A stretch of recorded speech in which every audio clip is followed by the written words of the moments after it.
Good evening and welcome to West Talk. It's Tuesday, October the 28th, and we've got a new episode for you. Today we're going to be talking about some changes in the community of Corner Brook. We're going to have the newly elected mayor on the show. But first, right now, with me are the new owners of Xavier House. And when I saw this change happen in our community, I thought, I have a lot of questions. And so, as usual, we just get the people to come in here and talk all about it. So with me today, I have Donna Luther and Heather Jennings, who are now taking the helm on Xavier House. And so first of all, thank you for coming down, ladies. Thank you for having us. Thank you for having us. And Donna, can you tell me just the history of Xavier House? This has always been here for as long as I can recall, but can you talk about how, it started, what its purpose was originally, and then where are things today? Back before it became a personal care home, it was the area, it was the place that the sisters who worked at Presentation School lived. And so they would, actually the school and Xavier House were joined on, so they would walk across a little corridor to go to work every day. And but as the nuns became fewer and fewer, and they were moving back to St. John's, whatever, they had this big building that they didn't know what to do with. So they put it out to the community to see what agencies would be interested in it. Of course, they all were, because it's a beautiful building.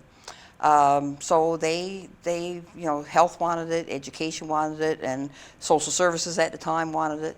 But they decided that they wanted to turn it into a personal care home for people who live with a mental illness. Right. Very forward thinking, and this was in, I use that all the time. This was in what era? About 1986 is when it first opened, and so. That's when it made the shift to personal care home? Yes, yeah. Okay. Now the sisters did work there when it turned into a personal care home, and they had 20 beds.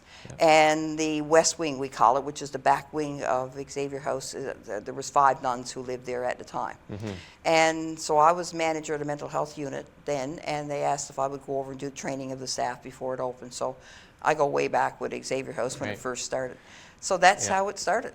So in 86, when it first started, and it became a personal care home, it was, even at that time, focusing on people with mental illness. It wasn't just, it wasn't about physical care or anything like that. Okay. No.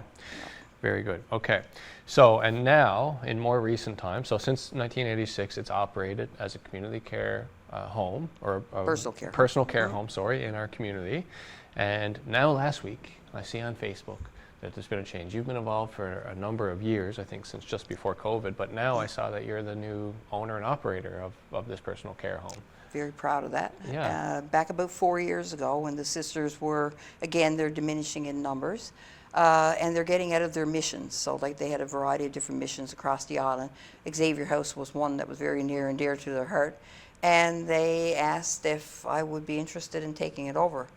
My first reaction was, I don't think so. I was retired and just kind of doing some little odd jobs and stuff.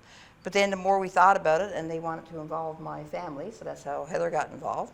I thought, well, how hard can it be? Or how, why not? What's the worst thing that can happen? So we decided, after much talking about it, we decided that we would take it on. And they were more than happy with turning the business over to us, and so we were so pleased with that. Yeah, well, I think, operating a business isn't rocket science. I think a lot of the hardest work you were already doing down there, right? True. Yeah. True. And so Heather, now you are the clinical director at Xavier House, and I guess what was like your exposure? How did this all enter into your life? It's been basically since I was born. I was brought to work with her after school every day, and she worked on psychiatry. To the hospital? Yeah, on psychiatry every day. So I was surrounded by these beautiful people who were suffering with mental illness. So my passion grew since I was a kid. So I guess in following my mom, and my sister was also a mental health nurse before she started her career now.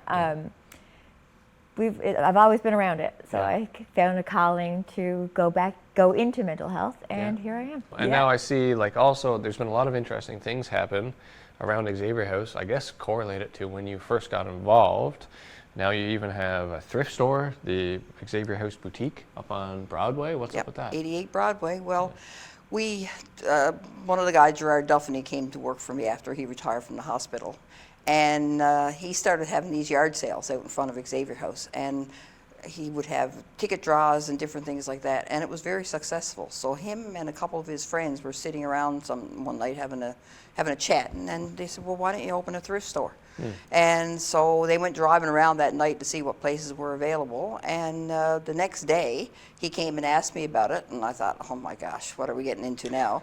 And lo and behold, on Facebook that day was a place for rent on Broadway. Like, it was almost like it just came together. Right. And so we called the owner, and lo and behold, we opened a thrift store. Neither one of us had a clue what we were doing, but we've since expanded, so we took over the rest of the building, and it's thriving very well, and it's working out so well. It's real go-getters. I love the entrepreneurial spirit, right? This is the thing that holds people back so often. It's just this little inner voice that says, I can't do that, that's too hard, When you just take a shot, it's amazing what'll happen, right? True that. Yeah. Now, Heather, so you've got these residents down there. Xavier House is providing really care and shelter to people who really need it in the community. But as the clinical director, how can you sort of get the residents involved in things out in the community? What type of stuff is going on that gives them, just exposure and opportunity to just go out and live a normal life? Well, like I said to you earlier, our average age is 44. So we have a young clientele. Yeah. So we do a lot of things like going to the hockey games. They love the Royals. They love doing all that stuff. We are very close with the FACT team, who is the Facilitated Served Community Treatment team here in Corner Brook, who offer like little parties and things like that for different seasonal events. They go to all that, movies, things like that. Also, we incorporate them into the thrift store. Right. So we have 3 of them working over at the thrift store. They do that, and they accept donations at the house, which involves them with people bringing stuff back and forth. Yeah. And they love that stuff. They love doing the regular things. Some of them go to the gym. One of them has a job out at Tim Hortons. Yeah. And everybody's entitled to some level of basic income and care in this country, which is nice, but for most people, it's probably not enough to do anything with. So how can people who are residents kind of make a little bit of money for themselves? Do you guys have any programs or things like that? We do. We call it the TASK program. We started with we started this thinking they don't make enough money. Yeah. These are young people who want to go to Tim's. They want to go to the mall. They want to do things like that. They want to buy a plate of fries at the hockey game. Yeah. Can't do that on $150 a month, which is what they're provided by the government. So we put our heads together and how can we do this? They're able-bodied people. They're young. So we said, you know what? Give them little jobs around the house. Some of them help with the groceries, and some of them sweep the floors, different little jobs that they like to do. Cool. And so it rounds off to giving them extra probably $50 a week, which is significant for people who only make $150 a month. Yeah. And this is funded by, I'm going to put a little plug in for the Toonie Quest West, which we collaborate with the Rotary Club of Corner Brook with. Yeah. So all the money we get from that is what pays our residents. Okay, so talk about that again, because I do see this Toonie Quest thing all over Western Newfoundland, gas stations and all that kind of stuff. I guess it must be one of your, more significant fundraising efforts. And it's what funds the TASK program basically for us. That's what every cent that we take in from that, it goes right back to the residents every Friday. And just just explain quickly what the Toonie Quest is, just in case somebody's seeing this and then tomorrow they go and see it at the gas station. Yeah, it's a 50-50 draw basically. So you go and you buy a number, and every week you play that number. So you go to, say, SO station that's down on Mill Road, and you put your number on a toonie, put it in a box, and every week we do a draw. And one of our residents actually helps with the draw every week. And if your number comes out and you played, then, because your number goes in, once it goes in, if you play and it gets selected, you win the 50% of what we took in. Right. If your number stays in there, so if you didn't play your number, for instance, if you forgot to play your number 59 and it comes out, then it's a rollover. So you don't win because you forgot to play, but it rolls over next week, so then that gets added on to the next week. So this coming week, it's a third rollover, so it's well into the $2,000. wicked. I mean, Get out and play your toonie. And you yeah, don't one want- thing we know is that Newfoundlanders love a good 50-50, right? Oh, yeah. Oh my gosh, yes, yeah. And the Rotary Club uses that for their projects as well, for their volunteer stuff around. Is there any other way that people in the community or business owners can contribute to what's going on at Xavier House? We get a lot of support from different organizations around, like something as simple as if they have a dessert tea or something and they have desserts left over. A lot of them will come over and donate that to Xavier House. So, oh, really? And the donations we have come in for the thrift store is unbelievable. Like we've had to put a hold on it a couple times. Yeah, I But see that a lot. for businesses, like we will take money Yeah. for sure. Yeah, you never say no to that, right? Never say Yeah. no to money. That's the main thing that we need, because we're not for profit, Yeah. so we can give charitable receipts. Like get in touch with us if the stuff we need, like if they, like a lot of times different stores will give us 50% off, like Right. paint or flooring, or Okay. give us things like that. So so if you've got any money kicking around and you want to donate stuff to Xavier House or donate money, Yeah. we will put it to good use. Can you give a sense of how many people are kind of in care at Xavier House, or what the capacity is for residents there? 32. 32. 32 right now. Yeah, Yeah. when we started about 6 years ago, there was 20. So we saw a need, and so there was one sister living in the convent, which was the west wing of our Yeah. building. So she moved out into an apartment, and so that was 5 bedrooms. We moved our medication room around. We moved offices around. We've done it all. So now we have 32 Right. rooms, and we're full most of the time. Right. Every now and Wow. again, you may get somebody who will move out or go back to school, or like go back to their family, those type of things. But I mean, for the most part, we're full all the time, or have a wait list. And so Heather, can you speak more to that a little bit about just sort of the flow of people, how people might find themselves in Xavier House, and then what it looks like when somebody actually is able to go on and ends up leaving as a resident? Sometimes it's people on the inpatient unit, and they speak to their social worker or the nurses or the FAC team, and they figure that Xavier House is a place for them. Like all they need basically is their medications given to them at the right time, a house to live in, people to support them. Basically, that's what would make them thrive at life. And they just submit an application through their social worker, and they come in, and like we have someone moving in today. Right. And we're super excited for that, and he had a tour already, and he's ready to go. Cool. Yeah, it must be really exciting. I would say the other residents probably get excited when there's somebody new coming yeah. into the We mix usually as well, match right? them up and let like one orientates the other, sort Right. of thing. Yeah. That's But I awesome. mean, it's the application process is the same as going to into any other personal care home, which Yeah. is government subsidized. Yep. So like the same as if you were putting in an application to go to Westmount Estates or Mountain View. The only thing that's different with us is that we are younger, and we are like a nonprofit Yeah. run by a board of directors, which Yeah. is different than other homes. Don't need to be 65 to get in there. You do No. not. So Donna, and just in the last moment of this discussion here, which I really appreciate, is there anything that you'd want to just say to the community about Xavier House in general? Maybe something that you think is maybe a bit of a misconception, or anything at all? People who live with a mental illness that are provided the support by, medications is critical, and having the support of loving family around them, which is what we consider ourselves, all the staff there are there for the right reasons. They're not scary, bad people. Like, Yeah. you hear now, people on West Street are, people living in the Hotel Corner Brook have a mental illness.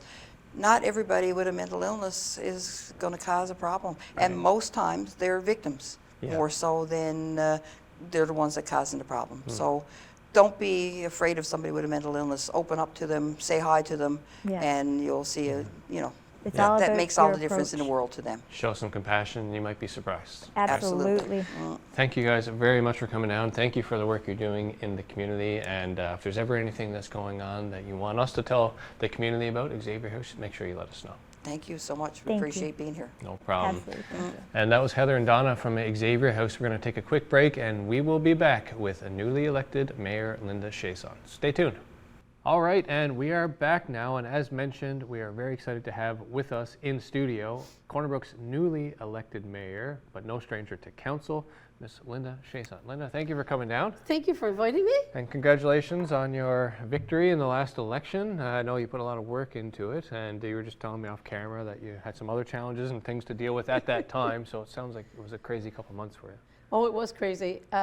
You always think that you're well prepared until the moment when medical issues come into it. Yeah.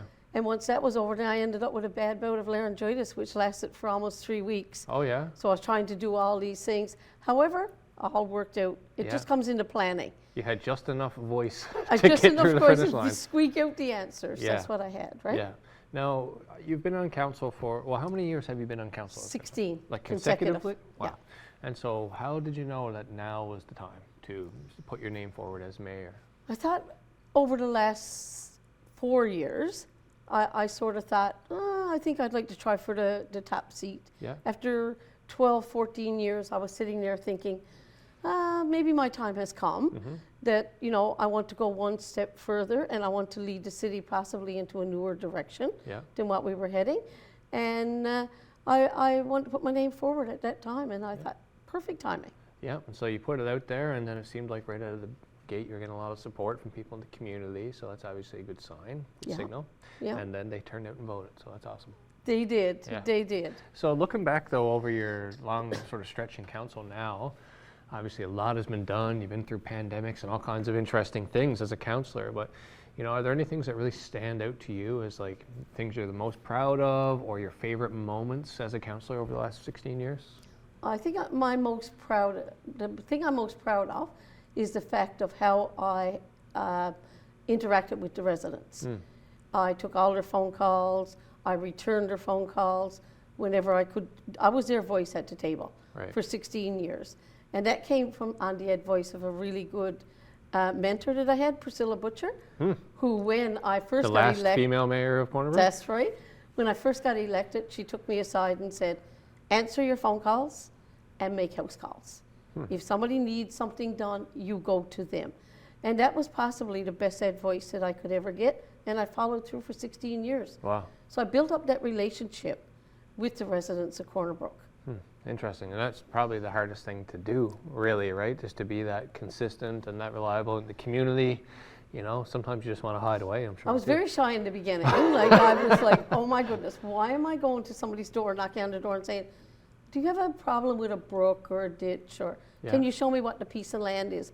Because in order for me to take it back to the city, I had to see exactly what I was talking about. Yeah. But I couldn't do that by somebody just telling me over the phone. Yeah. So lots of times I put on my rubber boots, went up and looked at a piece of land, came back to the city and asked questions for them and got their answers. Sometimes good answers, sometimes not what they wanted, but I got them an answer. Yeah, and the fact that you went there and were sort of that boots on the ground gave you a better understanding of the issue and probably made it easier to make a good decision, right? Absolutely. I've gained a lot of, I think, I respect the residents, so I think they respect me back. Yeah. Which is what all came out when I was running for mayor. Yeah. Yeah, and that's, I guess, what the town expects to see. They don't necessarily expect to see everybody being best friends in the council chambers, but they expect everybody to do the best for the residents, right? And be respectful and working together. That is, that's my theme, has been my theme all along. Stronger together. Alone we can't do very much, but together we can do a lot. I guess you probably have seen that firsthand over 16 years, councils that were more successful, councils that were less successful, and you know, how much of that really comes down to the people in that room and how they're clicking? A lot of it comes down, but we've seen different dynamics over the last 16 years. Yeah. You know, like sometimes we had a split, sometimes we didn't. And I found that the best time we were as a council was when we all worked together. Yeah. And sometimes it's very difficult because you all got different personalities and we all got different agendas that we're working on. However, we still got to park all that by the door and come in and work together. Well said. Now I have some more questions, council-related questions, but I'll just take a little jump back now. For maybe people who are watching this who didn't get to meet you on the campaign trail, you know, for one reason or another, maybe they weren't even that politically involved themselves in the last election. A little bit about yourself, I guess. I know we've run into each other in different capacities over the years. You've been involved in a number of boards and projects and things, but what is your actual professional background besides being a counselor? Okay, so sometimes you sort of zone in on the fact that you're a counselor, Right. but you sort of forget. When I first started 16 years ago, I was a teacher. I was an IRT teacher over in high school. And I was that for 39 years and in different locations. And Here in Corner Brook? in mostly. Corner Brook Yeah. mostly. And I ended off my career at the board office. And I was, at that time, I was the itinerant for inclusive education, which meant that I was very involved with accessibility, inclusion, and all of those great topics. Interesting. That And must have been a fairly newer thing at the time, it too, was. It it? was brand new. It was a brand new position.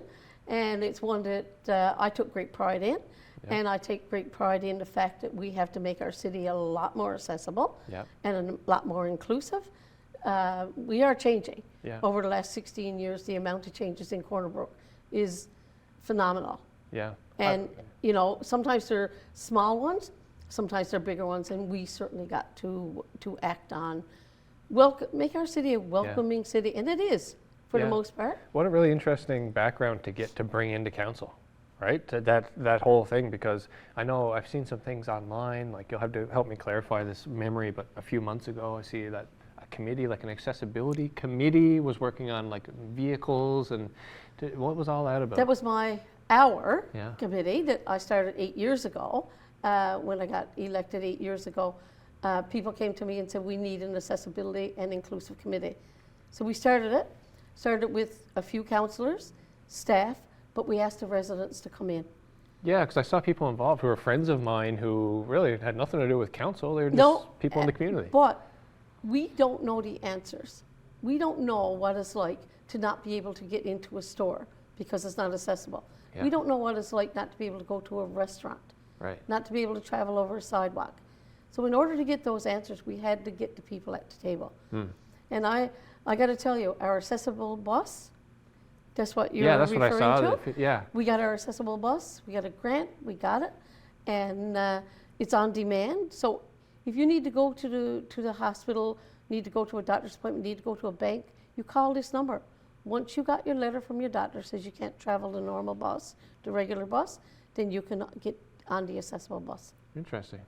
And so are there other things that happen in town that happen like that, where it's a mixture of sort of council effort, but also making a committee with people on the outside We have too? a lot of committees that are, they're not committees that are dealing totally with counselors and staff, but we invite, community partners is another one that Right. we had a youth committee, and it sort of petered off after a while. We're going to try to get that back again now. We're looking at a seniors committee. We can't do a seniors committee on our own. Right. We have to get the residents in. We're not going to be able to do anything unless we have ourselves as counselors, staff, and the residents to come in. And let's work together. Yeah, that's right. There's only so much you can do as a council, right? You can lead and guide things, but you need to bring in others. I don't eventually. wear the glasses of a senior, or I don't wear, Right. I'm Yeah. not. I'm Not all things. No, definitely. And the accessibility one is one that we certainly have to have a look at. Yeah. And, so we're going to set that one up again. Yeah. And we don't know where that's going to lead, because it's all kinds of good stuff. Right. Well, it seems like you're on the right track with that. So what do you have to say now about this newly formed council? What is your outlook for how things are going to go? I'm hearing a lot of positive things in the community about how the election ended up, but what's your take on it? My take is we have a really good council. We have the resources that are sitting around the table of all of our councillors is amazing. Like in And terms of what everybody's bringing to the table? Everybody's bringing the resources, and their experiences and their backgrounds and their work history. It's really good. We're hoping to, I think most of us campaigned on working together, Yeah. stronger together. Let's help one another. Gone are the days when we're just going to work in silos. Yeah. That does not work. Yeah. Do you think the reason that so many people were communicating that message is because kind of things had broken down a little bit over the last few years Yeah, in that I way? think Is so. that fair to say? Yeah. Yeah.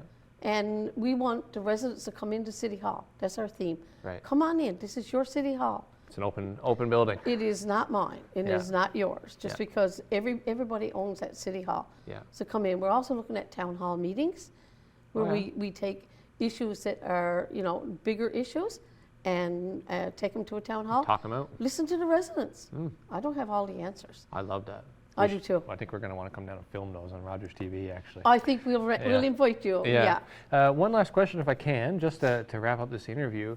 What are you really looking forward to over the next 4 years? Are there any goals or objectives or things that you would like to plant in the sand right now and say, this is one thing I really hope can happen over the next 4 years?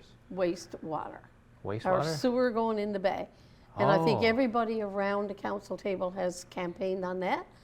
And in order to be able to bring that forward, we have to have at the table all levels of government. And that is your provincial, your federal, and your Halipu. Yeah. And we got to go to the mill, see what they can help us with. Yeah. And it's so great that I can actually report that our MP, Carol Anstey, has called and said she wants a meeting with us in November. About that? About what our goals are. Let's go for that. So getting them at the table and listening to us on what we need, amazing. I think that alone, if nothing else was accomplished in 4 years, which I know there will be, that would be such a massive thing, because what's happening down in that area is a tremendous opportunity. We have tens of thousands of people now coming into our city on these cruise ships every year. It's going to continue to grow, and the first thing you're welcomed by is a seagull feeding frenzy down there. I know, it's terrible. I'd only say that tongue-in-cheek. Most people, in comparison to most ports around the world, ports are usually pretty kind of nasty places. Yeah. Ours is fairly pristine, really, in comparison, but I think this is something that we can deal with. So I think we're all working towards that goal, and I'm sure we are saving every year. Yeah. We are saving our levy. So we are doing our part, but we just got to get some more people at the table to talk to us. Well said. Well, I wish you a lot of luck with that. I thank you for coming down today. And just as a reminder, you have to do this at least once a year for the next 4 years, and every Christmas time we need you too, okay? Not a problem. Thank you very much. I look forward to it. Me as well. Thank you, Dustin. And that was Linda Chaisson, newly elected Mayor of Corner Brook. We're going to take a break, and I'll be back to wrap up this episode. Stay tuned. And that's it for today's episode. I want to thank Heather and Donna from Xavier House for coming down and telling us about the exciting changes there. Also, she told me on the way out the door to remind all of you that on Halloween night, they want you and your youngsters and your grand youngsters to go by Xavier House, and they'll be there and happy to give out treats to the kiddos. And thanks again as well to Mayor Chaisson for coming down, giving us an exciting outlook on the next 4 years of council. And whenever you get a chance to be involved in a community project or a committee, make sure you jump all over it. That's it for this week's episode. We'll be back next Tuesday with another West Talk.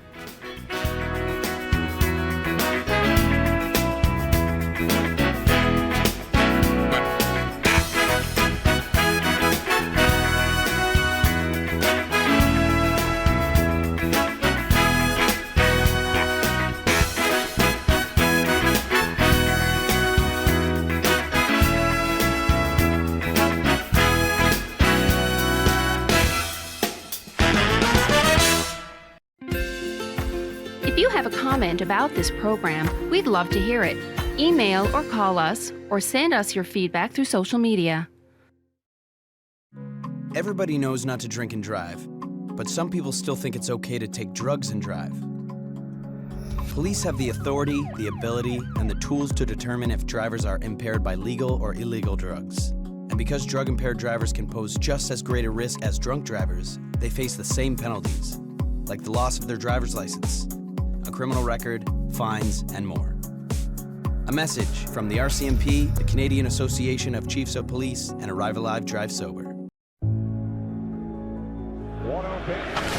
Swinging with a foul ball. Left field in deep. It rolls away to turns.